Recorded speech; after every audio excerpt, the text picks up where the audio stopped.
sandwiches. Good stuff today. Hey, meal preppers, Paul coming at you here from Let's Meal Prep. Amy behind the camera once again. And guys, welcome to another amazing weekend.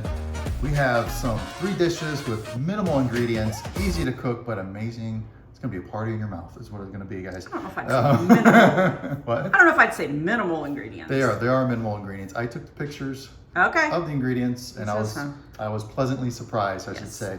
Okay. One's going to be interesting. We'll start with the first one right here. We got a little coconut crusted cod right here. It's been garnished with greens and cilantro and then a pineapple and Greek yogurt sauce. And I'll tell you about that in a little bit. But good little fancy dish if you want to kind of get fancy with company or with yourself. It's totally fine. But it's a great dish to make. Get your green beans roasted. What's interesting about this sauce, I found it online, but I changed it up. I used Greek yogurt instead of butter.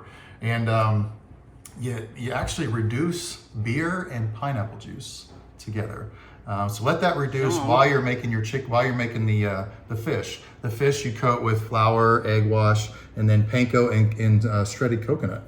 And you put it into a pan with a little bit of butter so it gets nice and crispy on both sides, and then put it in the oven for another 10 minutes and let it cook. While all that is going, you know, the beer and the pineapple juice is reducing down, and then you just gently take it off the burner, let it cool a little bit, and then just gently whip it into some Greek yogurts, which I think is healthier, tastes better than butter.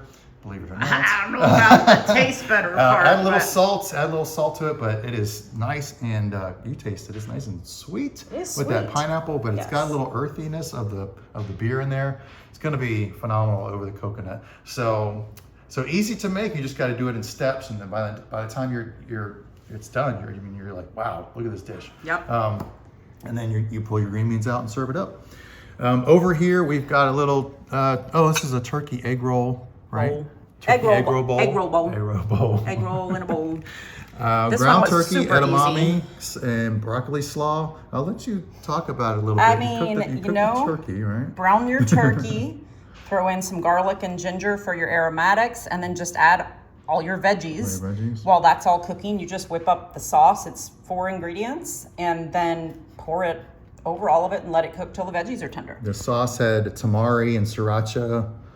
And what else was in Sesame there? oil. Sesame oil. And some and garlic. rice vinegar. Rice vinegar.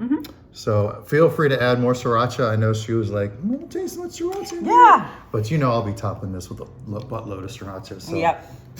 This one was just super, super easy. And then garnish there with some green onion and sesame seeds. And instead of a bag of like cabbage, shredded coleslaw, almost anytime we have a recipe that calls for that, or that is a coleslaw or a stir fry, we use a bag of broccoli slaw instead. So there's a little bit of cabbage in there, but also carrots and shredded Brussels and broccoli.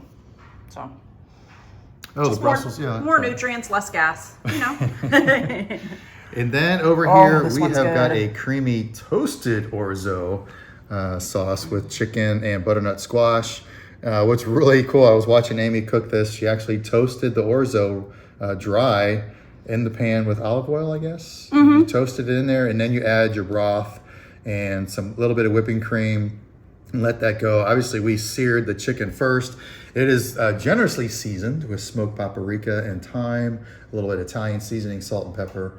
Take that out, make the butternut squash pasta here, and then just put your chicken on top. So good. So this sauce is really good. The heavy cream and thyme and salt and pepper. Really fresh thyme is so good. So I am very excited about these dishes. I hope you guys are too. Very colorful all the way around, especially this bowl. On this one, obviously you don't have to top it with microgreens. We had some left over from last week. Yeah. So top it with whatever you like. You know, we had cilantro in there. If you just want green onion, just keep it simple. Go for it. Yep. Go for it. But guys, let us know what you love on these dishes always. Let us know what you want us to cook.